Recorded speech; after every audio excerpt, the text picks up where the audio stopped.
व्यक्ति का नाम बुलाना चाहते हैं जो पेशे से इंजीनियर है और बहुजन साहित्य में रुचि रखते हैं और बीएसएनएल में कार्यरत है। ऐसे माननीय शैलेंद्र कुमार कुशवाहा जी को मैं निवेदन करता हूं आप आए और अपनी बातें रखें। हमारी संस्था इसलिए है क्योंकि हमारे अपने ही लोग विभिन्न राजनीतिक दलों में हैं। तो यदि हम किसी एक राजनीतिक दल की बात करते हैं तो हम सामाजिक भाईचारा बना पाने में कठिनाई होगी हमें। वैसे ही गैर धार्मिक के लिए भी यही एक तर्क है कि अगर हम किसी एक धर्म की बात करते हैं तो हम अपने समाज को जोड़ नहीं पाएंगे। इसलिए हमें गैर धार्मिक और गैर राजनीतिक रहते हुए सामाजिक भाईचारे के लिए सामाजिक गतिविधियों को चलाना पड़ेगा।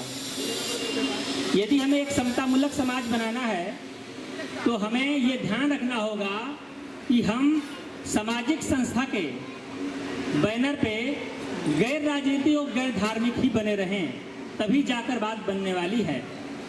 अगर ऐसा नहीं करते हैं तो सामाजिक भाईचारा बनने में बहुत मुश्किल होगा।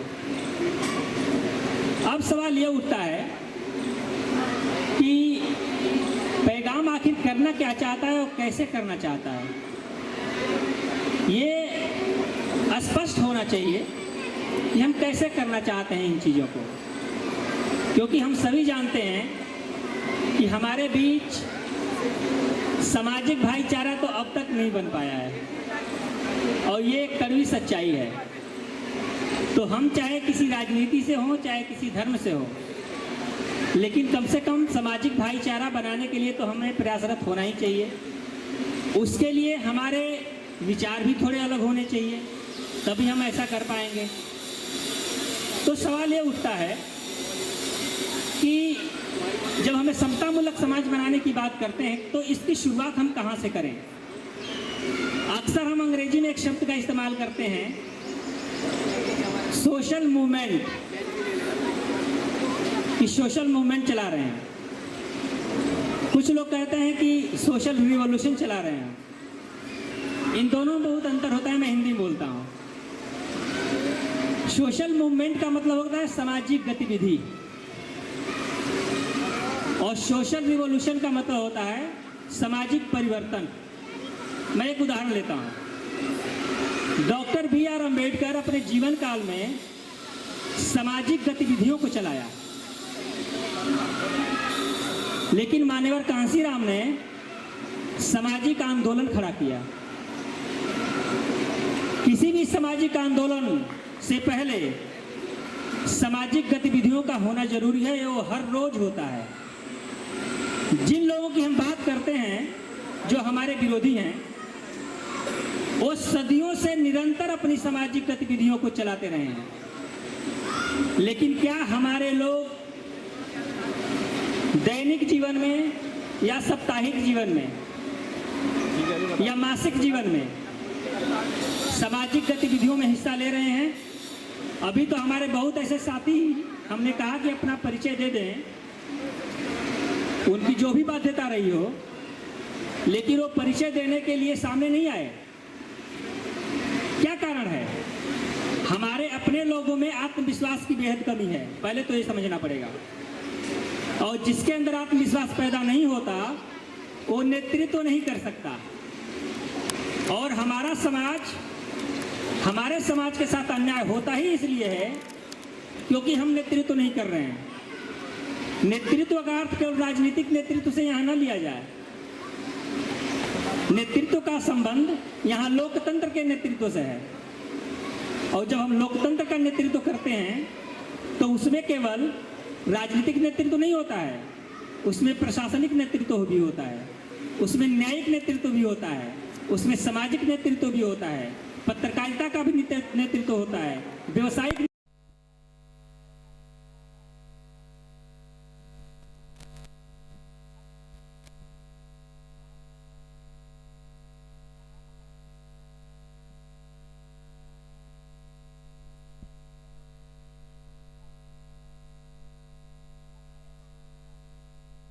लोकतंत्र का नेतृत्व आ जाए, और लोकतंत्र का नेतृत्व आने के लिए हर क्षेत्र में हमारे लोगों का नेतृत्व जरूरी होगा। तो इस नेतृत्व को तैयार करने के लिए पैगाम एक गैर धार्मिक और गैर राजनीतिक रहते हुए बहुजन समाज को संगठित ही नहीं करना चाहता, बल्कि शक्तिशाली और निडर भी बनाना चाहता है। अन्याय या भेदभाव उसी समुदाय के साथ होता है जो शक्तिशाली और निडर नहीं होता है। तो सबसे पहले इस चीज की जरूरत है, और यही है सामाजिक परिवर्तन। जिस मुद्दे पे आज हम बैठे हुए हैं कि सामाजिक परिवर्तन क्या और क्यों जरूरी है। सामाजिक परिवर्तन में हम किसी को कंबल नहीं बांटते, बल्कि सामाजिक परिवर्तन के माध्यम से हम समाज में आत्मविश्वास पैदा करते हैं, उसे निडर बनाते हैं, उसे शक्तिशाली बनाने का प्रयास करते हैं। और केवल वो एक माध्यम से हो सकता है, वो विचारों में परिवर्तन आने से ही। क्या डॉक्टर B.R. अम्बेडकर अमीर थे? नहीं थे। क्या वो उद्योगपति थे? तो फिर उनके पास शक्ति कहां से आई थी? विचारों से आई थी। तो विचार ही वो है जो व्यक्ति में निडरता और निर्भयता पैदा कर सकता है। इसके अलावा कुछ भी ऐसा चीज नहीं है जो उसे निडर और निर्भय बना सकता है, जो शक्तिशाली बना सकता है। तो ये बहुत ध्यान से हम सबको समझने की जरूरत है कि सामाजिक परिवर्तन एक ऐसा परिवर्तन है जो व्यक्ति के विचारों में परिवर्तन करता है, और यदि वो अकेले भी खड़ा है तो भी डट करके संकट का सामना करना पड़ेगा। और यदि आज की बात करें तो भारत संकट में है, और भारत में वो शक्ति है कि वो विश्व को भी बचा सकता है इस वक्त। लेकिन उससे पहले भारत को अपनी शक्ति तो जाननी पड़ेगी। लेकिन भारत शक्तिशाली कैसे बनता है? यहाँ के लोगों से शक्तिशाली बनता है। और यहाँ के लोगों में सबसे बड़ी आबादी किसकी है? बहुजन समाज की आबादी है, 80 से लेकर 90%। तो क्या बहुजन समाज शक्तिशाली बन चुका है? और यदि नहीं, तो किसी भी कीमत पे भारत शक्तिशाली नहीं बन सकता। कहते हैं कि बिहार गरीब है। क्यों कहते हैं? क्योंकि बिहार वासी गरीब है। कहा जाता है केरला शिक्षित है। क्यों कहा जाता है? क्योंकि केरल वासी शिक्षित हैं। कहा जाता है कि पंजाब के लोग समृद्ध हैं। पंजाब समृद्ध है। क्यों समृद्ध है? क्योंकि पंजाब के वासी समृद्ध हैं। यदि भारत को समृद्ध और शक्तिशाली होना है तो भारत के बहुजन समाज को शक्तिशाली होना पड़ेगा। और उसी शक्तिशाली बनाने के लिए पैगाम आपके सामने विचारों की शक्ति लेकर आया है, जिससे केवल बहुजन समाज शक्तिशाली नहीं बनेगा, बल्कि भारत भी शक्तिशाली बनेगा।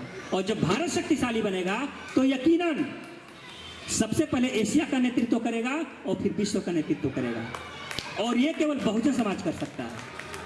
तो इसी के साथ मैं अपनी वाणी को विराम देता हूं, और मुझे लगता है मैं पैगाम के संदेश को आप लोगों के सामने रख पाया हूं। और आप ये चिंता ना करें कि कुर्सियां खाली हैं। सामाजिक परिवर्तन के लिए चंद लोगों की ही जरूरत पड़ती है। झल्ली साहब कहते हैं कि विचारों से परिपक्व केवल 100 लोग हमें मिल जाएं, भारत में भारत की दिशा और दशा दोनों बदल जाएगी। उन 100 लोगों की तलाश में पैगाम में मेहनत कर रहा है। तो कुर्सियों की चिंता नहीं है, हमें उस विचारों की चिंता है जो कम से कम भीड़ से निकल के आ जाए। Thank you very much.